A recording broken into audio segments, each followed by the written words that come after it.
இந்த மேட்ச் பாத்தியா இவனடா இப்படி வரான். ஆமாடா என்னடா இவன். டேய் என்னடா மூஞ்சிலாம் சேர்ந்து போயிருக்கு. யாராச்சா? நாங்கடா.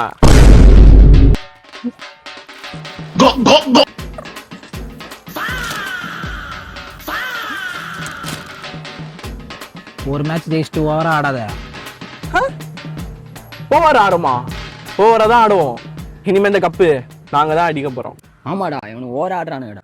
அப்ப நாங்களாம் எதுக்கு இருக்கோம்? நீ என்ன பேசுன பேசு பேச. உங்களால முடிஞ்சது நீங்க பாத்துக்கோங்க. இந்த கப்பு நாங்க தான் அடிக்க போறோம்.